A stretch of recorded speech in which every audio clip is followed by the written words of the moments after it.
युद्ध जिसमें हारे थे पवन पुत्र हनुमान। तो आइए जानते हैं हनुमान जी के इस एकमात्र पराजय की कथा के बारे में। कथा के अनुसार एक बार मच्छिंद्रनाथ जी रामेश्वरम में आते हैं। वहाँ श्री राम के द्वारा निर्मित राम सेतु को देखकर अत्यधिक प्रसन्न होते हैं और भगवान श्री राम की भक्ति में लीन होकर समुद्र में स्नान करने लगते हैं। राम भक्त हनुमान वहाँ एक बूढ़े बानर के रूप में पहले से मौजूद होते हैं। उनकी नजर मच्छिंद्रनाथ पर पड़ती है। हनुमान जी जानते रहते हैं कि मच्छिंद्रनाथ जी एक सिद्ध योगी है। फिर भी हनुमान जी मच्छिंद्रनाथ के शक्ति की परीक्षा लेने की सोचते हैं और अपनी शक्ति से जोरदार बारिश करवाने लगते हैं। जोरदार बारिश का भी मच्छिंद्रनाथ पर कोई प्रभाव ना होता देख मच्छिंद्रनाथ को क्रोधित करने के लिए हनुमान जी वर्षा से बचने के लिए एक पहाड़ पर प्रहार करने लगते हैं। हनुमान जी रूपी बूढ़े बानर को पहाड़ पर प्रहार करता देख मच्छिंद्रनाथ कहते हैं, तुम यह क्या कर रहे हो? यहाँ क्या बना रहे हो? क्या तुम्हें मालूम नहीं है कि जब प्यास लगती है तब कुआं नहीं खोदा जाता है? तुमको अपने घर का पहले से ही इंतजाम कर लेना चाहिए था। मच्छिंद्रनाथ जी की बात सुनकर महाबली हनुमान जी उनसे पूछते हैं कि आप कौन है? इस पर मच्छिंद्रनाथ जी जवाब देते हैं कि मैं एक सिद्ध पुरुष हूँ और मुझे मृत्यु पर विजय प्राप्त है। उनकी यह बात सुनकर हनुमान जी कहते हैं कि हनुमान जी से श्रेष्ठ और बलवान योद्धा इस पूरे संसार में कोई भी नहीं है और कुछ समय तक मैंने उनकी सेवा भी की थी। इसी कारण उन्होंने प्रसन्न होकर अपनी शक्ति का कुछ हिस्सा मुझे दे दिया था।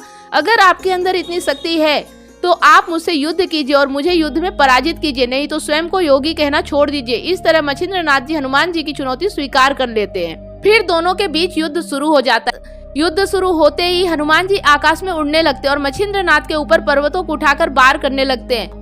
पर्वतों को अपनी ओर आता हुआ देख मच्छिंद्रनाथ जी मंत्रों की शक्ति का इस्तेमाल करते हैं और सभी पर्वतों को आसमान में ही स्थिर कर देते हैं और उन सभी पर्वतों को अपने मूल स्थान पर वापस भेज देते हैं। यह सब देखकर हनुमान जी को क्रोध आ जाता है और वहां पर खड़े सबसे बड़े पर्वत को अपने हाथ में उठाकर मच्छिंद्रनाथ जी की ओर फेंकने के लिए आगे बढ़ते हैं। मच्छिंद्रनाथ अपनी ओर हनुमान जी को एक बड़े से पर्वत के साथ आता देख अपनी बचाव करते हुए हाथ में जल लेकर वाताकर्षण मंत्र का प्रयोग करते हुए हनुमान जी के ऊपर फेंक देते हैं। मंत्र की शक्ति से हनुमान जी आसमान में ही स्थिर हो जाते हैं और उनका शरीर तनिक भी हिलडुल नहीं पाता है। मच्छिंद्रनाथ जी के मंत्रों की वजह से कुछ समय के लिए हनुमान जी की सारी शक्तियां खत्म हो जाती है। शक्तियों के खत्म हो जाने के कारण हनुमान जी पर्वत का भार सह नहीं पाते हैं और वह पीड़ा से तड़पने लगते हैं। यह सब देखकर हनुमान जी के पिता वायुदेव डर जाते हैं और जमीन पर आकर मच्छिंद्रनाथ जी से कहते हैं, मच्छिंद्रनाथ जी से हनुमान जी को क्षमा करने की प्रार्थना करते हैं। वायुदेव की प्रार्थना पर मच्छिंद्रनाथ जी हनुमान जी को मुक्त कर देते हैं। तभी हनुमान जी अपने मूल स्वरूप में आ जाते हैं और मच्छिंद्रनाथ जी के सामने हाथ जोड़ते हुए कहते हैं कि मैं जानता था कि आप नारायण के अवतार हैं, फिर भी मैंने आपकी शक्तियों की परीक्षा लेने का प्रयत्न किया। इस अपराध के लिए आप मुझे क्षमा कर दीजिए। यह सुनकर मच्छिंद्रनाथ जी हनुमान जी को क्षमा कर देते हैं। इस तरह हनुमान जी और मच्छिंद्रनाथ के बीच चल रहा युद्ध समाप्त हो जाता है। तो आज की स्टोरी आपको कैसी लगी कमेंट करके हमें जरूर बताएं। वीडियो अच्छा लगा तो लाइक करें, शेयर ज्यादा से ज्यादा करें और रोजाना अगर ऐसा ही वीडियो देखते रहना चाहते हैं तो चैनल को सब्सक्राइब अवश्य कर लें।